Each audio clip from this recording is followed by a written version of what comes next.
Si on me demande pourquoi j'aime autant cet animé, je citerai Miki, un personnage qui se démarque par sa pureté, dans un monde possédé par le vice. Elle représente à elle seule un des nombreux messages que cherche à dégager cette nouvelle adaptation, qui se veut presque comme une thérapie sur le genre humain et sur sa monstruosité. Mais l'œuvre regorge de nombreuses qualités qui lui ont permis de se faire une place dans le monde si vaste et concurrentiel que sont les animés japonais. Mais 3 ans après sa sortie, j'affirme que Devilman Crybaby est l'animé de la décennie.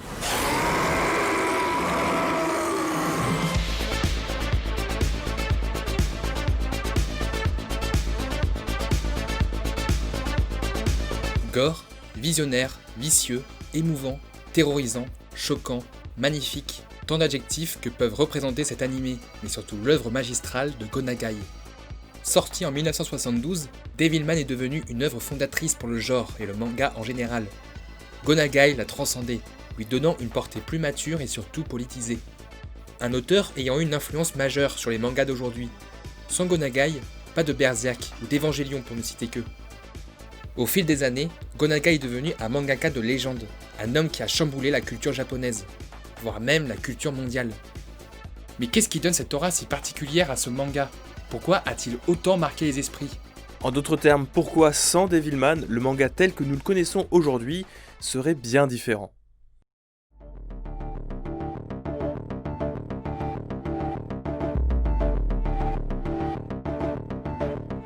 Devilman est loin d'être qu'une simple chasse aux démons.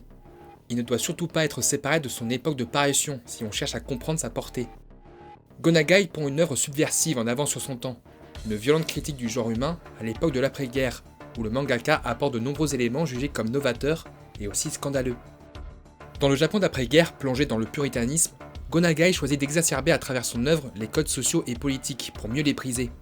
Avec la peur de la guerre froide, la montée en puissance du nucléaire, la libération des mœurs à travers le prisme de la jeunesse, la scission entre la population, l'auteur donne à Devilman un propos nihiliste, où l'homme est condamné à sa perte s'il continue à agir de la sorte. Déjà réputé pour son style provocateur dans ses précédentes œuvres, Devilman marque le genre au fer rouge. L'œuvre devient alors le reflet de son époque. Elle est marquée de pessimisme et par sa position en contre-courant, tente de montrer comment il est possible de changer ce monde. Avec Devilman, Go Nagai fait évoluer le statut du manga comme art à part entière, vecteur de messages à la fois sociaux et politiques. Si l'œuvre a créé le scandale à sa sortie, cela ne l'empêchera pas de rencontrer le succès. Reconnu pour la qualité de son écriture et de ses dessins, n'hésitant pas à mettre en scène des moments bien graphiques et équivoques. Elle a connu de nombreuses adaptations, avec la série d'animation culte des années 70, en mode super-héros on va dire, des OAV dont nous reparlerons, et c'est en 2018 que Netflix sort son adaptation du manga. T'as oublié le film de 2006. Ouais, mais on n'est pas obligé d'en parler, hein. Ah bah c'est con, j'ai le DVD juste là. Si tu veux, on se le mate. No! God, please, no! No! No! C'est Masaaki Yuasa qui se charge de la réalisation de l'anime, connu pour son style psychédélique, simpliste, mais fortement coloré et dynamique. On peut citer ses œuvres comme Mind Game, et plus proche de nous, Japan Sinks 2020, qui était un peu décevant. Il a également réalisé un épisode d'Adventure Time en 2014.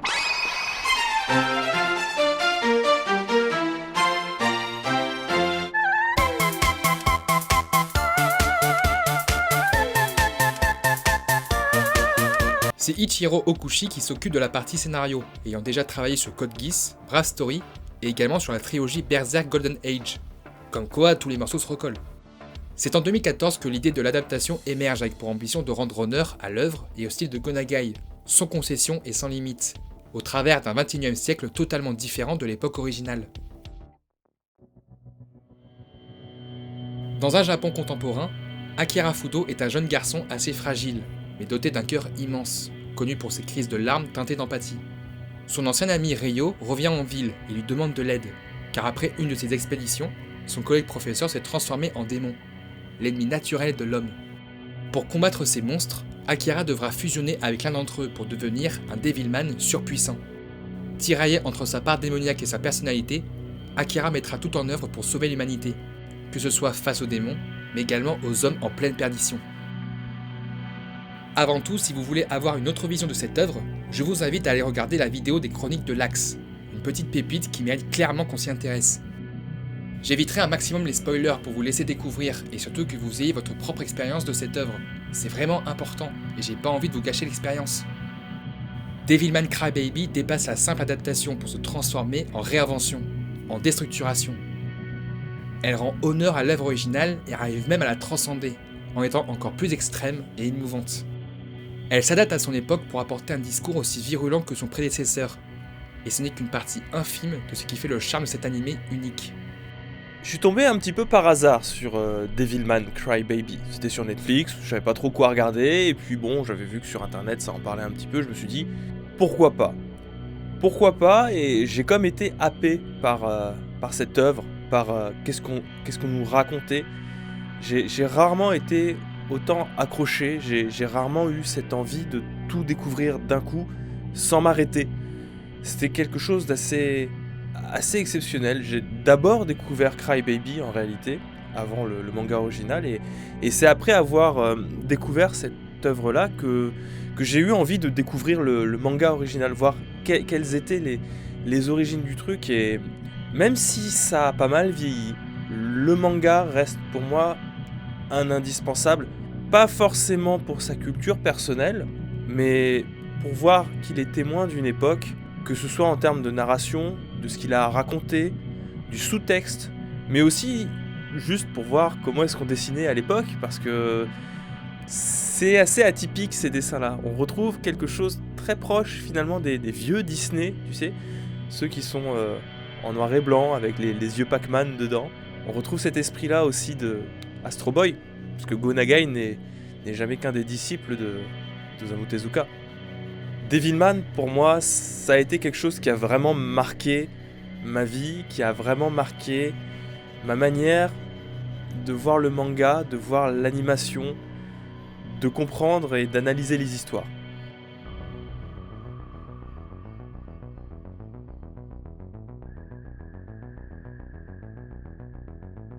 Dire que Devilman Crybaby se situe en dehors de nos conventions serait un doux euphémisme. Sur tous les plans, l'anime cherche à se créer une identité, pour marquer de manière indélébile le spectateur, comme le manga à son époque. La première chose qui vient à l'esprit quand on parle d'un anime japonais, c'est son animation. Sa place est capitale et vient parfois supplanter la narration dans le cœur des fans. Le chara-design, la palette de couleurs, l'intensité des mouvements, il y a de quoi imposer un style graphique pour attirer le plus de public possible.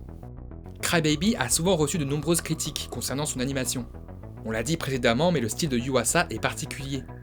Mélange de simplicité et de surréalisme.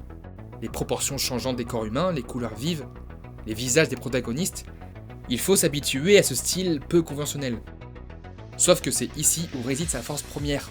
Sans cette animation, sans ce style graphique, l'anime n'aurait pas eu autant d'impact, ni fait autant d'émules.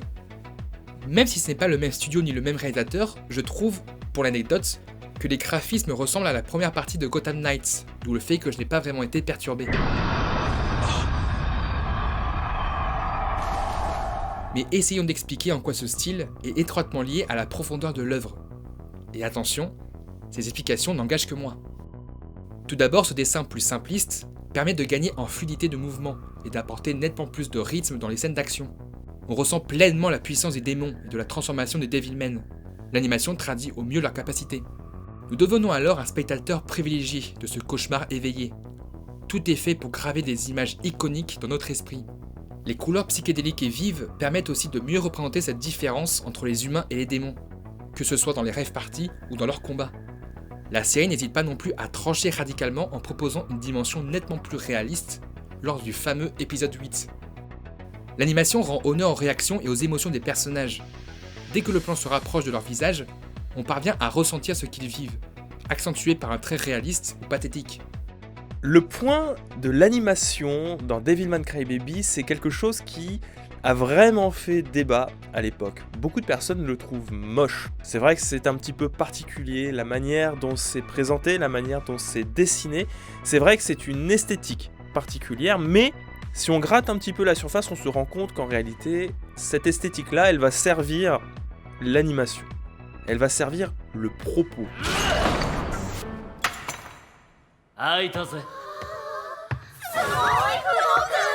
Une déformation qui montre que Akira a subi des changements. Il n'est plus vraiment un humain. Et ça doit se voir aussi dans son quotidien. Certes, il cache son lui démoniaque, mais il peut pas le faire tant que ça. Ça doit se voir. Le changement ne peut pas être que physique. Dans son comportement, il doit être là. On n'essaye pas seulement de nous raconter quelque chose par les mots, on essaye visuellement de nous le traduire. Et je pense que c'est aussi important de ressentir un mal-être à ce moment-là. Se sentir mal à l'aise face à cette animation un petit peu particulière, c'était important pour raconter ce que Devilman Crybaby a à raconter. Si tu te sentais pas mal à l'aise à ce moment-là, peut-être que Devilman n'aurait pas eu l'impact qu'il a eu. Mais ce qui est important à souligner, c'est que même le manga avait un style un petit peu plus enfantin et simpliste. Mis en parallèle avec cette histoire violente et traumatisante, il y a un énorme sentiment de décalage qui s'installe, accentuant encore plus l'horreur. L'anime respecte son héritage. Les personnages dans les cases plus larges sont plus simplistes, avec des traits grossiers. Mais plus on se rapproche de leur visage, plus leurs émotions sont visibles. C'est le même principe dans la série. Parfois, les visages ne sont pas du tout voyants lors des gros plans. Mais dès qu'on passe sur des plans serrés, les personnages sont plus distinctifs. Un choix perturbant, mais logique. C'est d'ailleurs pour cette raison que je ne suis pas très fan des OAV des années 90, qui ont un style plus adulte et plus classique. Attention, l'image est vraiment belle pour l'époque. Un ton plus sombre et contrasté, jouant énormément sur les ombres pour la première partie. Mais j'y suis moins réceptif étrangement. Beaucoup moins dynamique, avec beaucoup de plans figés ou qui se répètent. Encore une fois, pour les standards de l'époque, ça reste très réussi, mais j'ai eu du mal à m'y investir pleinement. J'ai eu cette sensation d'être face à une adaptation plus classique, d'assister à de l'horreur pure, voire gratuite, sans réel sens. On perd en émotion et en implication. Contrairement à l'animation de Yuasa qui apporte de l'humour, de la sympathie, de l'empathie, mais surtout de l'épouvante. Un mélange qui bouleverse et qui terrorise, et surtout qui heurte. Oui, c'est déroutant, et ça peut en perturber plus d'un, au vu de ces images qui viennent presque nous hurler au visage. Mais cela contribue au charme et à l'unicité du show. Tous ces choix sont délibérés et judicieux. Et c'est ce qui leur donne de la force. Surtout que Yuasa en profite également pour apporter plusieurs plans iconiques, démesurés et poétiques. Accompagnés de la mise en scène, certains passages sont furieusement classe. Les frissons s'emparent de nous rapidement. Ainsi, l'animation permet de mieux mettre en avant cette question d'héritage entre l'anime et le manga original, tout comme sa narration.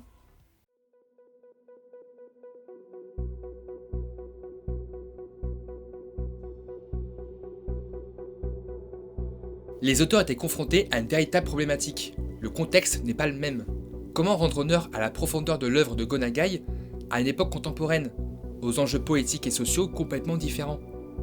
Les OAV entre 1987 et 2000 ont légèrement évité cet écueil en respectant les thématiques et sans pour autant les poser dans un contexte précis. Ils sont surtout partis sur une fin alternative, tirée en partie du premier volume de Amon, The Dark Side of the Devilman. Ils se concentrent ainsi sur le combat intérieur entre Amon et Akira, pour apporter une fin plus positive que l'original. Les thématiques sont abordées et respectées concernant la monstruosité de l'homme. Mais elles perdent en impact malgré tout, à cause de la trop grande fidélité aux deux premiers volumes et des raccourcis utilisés. Ces choix sont plus discutables à mes yeux. Une œuvre ou une adaptation se doit d'être posée dans un contexte particulier, pour respecter la vraisemblance et la cohérence. Une œuvre de 1930, par exemple, n'a pas la même finalité qu'une œuvre de 2010, concernant son message et le contexte dans lequel elle s'est inscrite. Quand on fait une adaptation, on doit y prêter une attention toute particulière, car la transcription fidèle ou plan par plan n'est pas enrichissante. L'adaptation peut alors apporter un message différent, tout en gardant l'essence de l'original, et ainsi apporter de la nouveauté et surtout de l'identité tant recherchée. Par exemple, quel est le problème du film Death Note réalisé par Netflix ? En soi, le film est efficace et prend place au cœur des USA, permettant d'aborder d'autres idées reliées au pays. Le problème, c'est qu'ils n'ont pas voulu s'éloigner trop du manga, pour éviter de perturber les fans. Pourquoi ne pas juste utiliser le Death Note comme dénominateur commun entre les différentes itérations ? Le Death Note peut tomber dans les mains d'un Américain moyen, et il l'utilise selon sa propre idéologie et sa propre vie, reliée au pays dans lequel il vit. Essayer juste de transposer les personnages dans une société américaine, ce n'est pas très judicieux comme processus. Et donc, pour Crybaby, comment a-t-elle réussi son coup ? Devilman, c'est la transgression, un pamphlet contre son pays d'origine. C'est aller au-delà des limites pour critiquer de manière virulente le système mis en place. Yuasa et Okoshi suivent cette transgression et la réactualisent en abordant les vices de notre société contemporaine. Le point central, c'est l'homme, sa cruauté, son désir inconscient du chaos. Avec cette notion en ligne de mire, la série entreprend des virages inattendus et des choix neufs, audacieux et surtout choquants par rapport à l'œuvre originale. Je ne vais pas spoiler ces éléments forts, mais si vous avez lu le manga, vous verrez que les destins de certains personnages se trouvent alors modifiés. On pourrait y voir une trahison, mais jamais un animé ne m'aura fait autant pleurer, autant hurler de rage et de désespoir. Devilman Crybaby est juste tragique. 俺は怖いんだ。怖くて怖くてたまらない。これはフキラが俺に残した恐怖の遺産だ。真実を突き止めなければならない。 Cet animé pose son histoire dans une société où la libération des mœurs est actée, mais où le puritanisme et la censure semblent revenir. L'homme retrouve presque sa bestialité primitive à cause des réseaux sociaux et de leur influence néfaste, de son désir inconscient de voyeurisme, de son rejet de l'autre et de son exaltation dans la violence et le sexe. Crybaby apporte ce que l'humain peut faire de pire. Ce qui en ressort, c'est ce cercle vicieux entre les générations. En exploitant plus profondément des sujets comme la perversion de la jeunesse ou la part grandissante de la religion, l'ancienne et la nouvelle génération se transmettent ce pessimisme, qui peut aboutir à une annihilation. Chaque génération semble faire les mêmes erreurs, condamnée à voir le monde brûler, sans essayer de le changer. Un héritage empoisonné. D'ailleurs, la série ajoute un élément assez central. Pourquoi les personnages pratiquent-ils le relais ? En premier lieu, on peut y voir symboliquement une jeunesse qui cherche constamment à aller de l'avant, et de manière individuelle. Ainsi, le relais serait le témoin pour rassembler cette jeunesse, qui plonge dans une compétition perpétuelle. En second lieu, le témoin symboliserait le pont des générations, entre l'ancienne et la nouvelle, marqué par les différentes références diégétiques de l'animé de 72. Ces références pourraient aussi montrer l'influence de la pop culture qui pourrait servir de guide à cette jeunesse en perdition, faisant de l'art quelque chose d'essentiel, n'est-ce pas ? Je ne sais pas si tout ça est pertinent, mais force de constater que cet animé regorge d'idées pour le rendre nettement plus profond et pour que nous soyons plus que de simples spectateurs. Devilman Crybaby a eu pour moi un effet d'électrochoc en réalité. C'est assez incroyable ce fait qu'il m'est attaché de bout en bout à son histoire. Il tente constamment de m'apporter une lueur d'espoir par le personnage d'Akira, par le personnage de Miki également, qui est la lumière de l'humanité. Et à chaque fois qu'on a une lueur d'espoir, le scénario, Ryu, sont là pour complètement briser chacun de nos espoirs. Toutes nos attentes vont trouver lettre morte. L'humanité est condamnée. アキラ、世の中は変わってしまった。戦慄の時代が始まったんだ。人間が踊らされる死の地獄踊りだ。 Et j'ai trouvé ça absolument terrible et tellement bien fichu, ça m'a profondément marqué, ce flot d'émotions qu'on peut ressentir à ce moment-là, du début à la fin, et je crois que c'est une des rares séries qui m'a fait ressentir le désespoir. Vous avez l'espoir, hein, c'est cette sensation que tout ira bien à un moment ou à un autre, mais le désespoir à ce point-là, c'est rare, c'est très badant, mais c'est unique.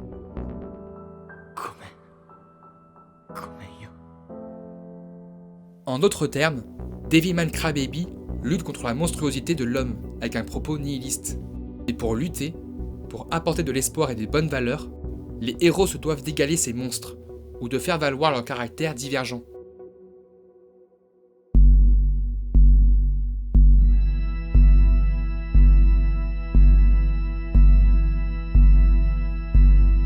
Trois personnages, trois visions, trois idéaux. Face aux démons, Akira, Miki et Ryo font valoir leur personnalité pour essayer de sauver l'humanité, à différents niveaux. Dans l'anime original et dans Crybaby, trois personnages vivent en décalage par rapport à leur société, que ce soit physiquement ou mentalement. C'est leur unicité qui fait basculer le monde dans le chaos, volontairement ou non. Akira est une personne foncièrement bonne. D'une innocence rare, c'est quelqu'un de droit, idéaliste et rempli d'espoir, mais fragile et faible. Sa fusion avec Amon libère sa puissance et sa bestialité. Il devient plus assuré, plus fort. On peut y voir un parallèle avec la puberté où Akira gagne en maturité sans s'en rendre compte. Mais ce qui le distingue de tous les autres,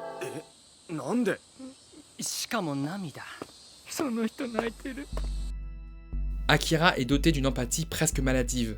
Ses pleurs incessants provoquent la moquerie et l'indignation, mais le rendent humain, et donc un Devilman. Son empathie innée le distingue de tous les autres héros. Un héros surpuissant et pathétique. Il met les autres en avant au détriment de sa personne. Il pleure de désespoir pour eux. Les pleurs deviennent un des seuls moyens pour éviter à l'humanité de sombrer. La tristesse nous rassemble, et ça fait du bien de pleurer. Il cherche à être un guide, un héros comme son prédécesseur, mais sa tâche sera rude.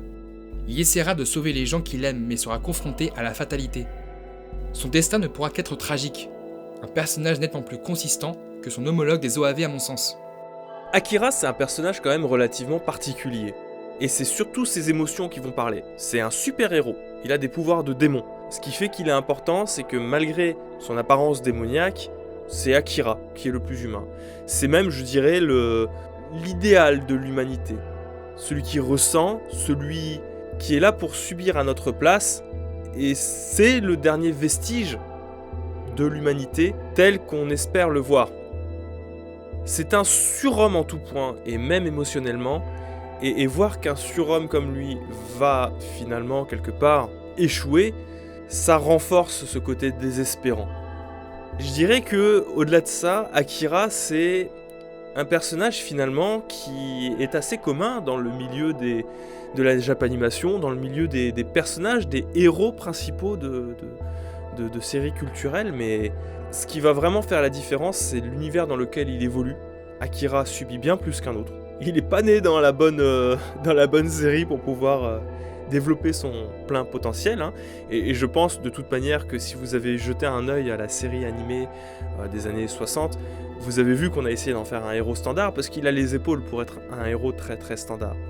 Ce qui va vraiment faire la différence, pourquoi est-ce qu'Akira est aussi marquant, c'est vraiment à cause du monde qui l'entoure, de l'humanité et comment est-ce que les gens réagissent à ses actions. 悪魔にない心を持ったままでだ。お前は悪魔の体と人間の心を併せ持つ男。デビルマンだ。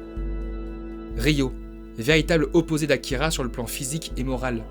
Sa blondeur et ses vêtements blancs contrastent avec son caractère violent et désabusé. Influencé par son désir de contrôle, sa soif de violence et surtout sa relation ambiguë avec Akira, c'est lui qui va provoquer ce conflit mondial. Il devient le reflet de la violence extrême d'Akira, celui qui va l'extérioriser pour la tirer à son avantage. Et celle qui va contrebalancer cela, avec l'extrême opposé, Miki, le meilleur personnage de la série. Surnommée la sorcière pour ses capacités en course et surtout pour son côté métis, elle se différencie totalement de sa grande sœur. Là où la Miki de Gonagai était une fille ne cherchant qu'à copuler avec Akira, justement pour incarner le contre-courant de la libération des mœurs, elle devient ici l'objet de désirs inaccessibles et purs, mais surtout bienveillante et philanthrope. Elle fait confiance aux gens, elle a le cœur sur la main et symbolise l'once d'espoir de la jeunesse. Son monologue sur les réseaux sociaux est bouleversant et criant de vérité. Pour sauver l'humanité, il faut être ensemble. La cohésion prime sur l'individualisme.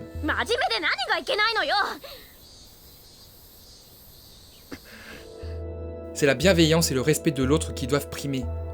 Quand on assiste à la transformation d'une Miko, guidée par sa jalousie maladive en voulant être la seule Miki, on extériorise cette compétition perpétuelle entre les gens. Sa jalousie la poussera à sa perte, même si elle réalisera que ce sentiment fort était futile. Miki n'était pas son ennemi. L'amour et la tristesse interposent. La jeunesse devient le pivot de cette balance.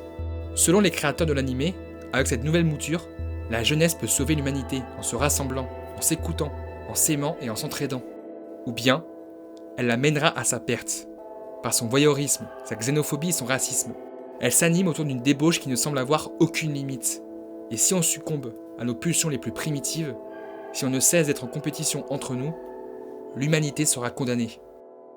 Cette jeunesse incarne ainsi cet esprit contestataire, comme la musique.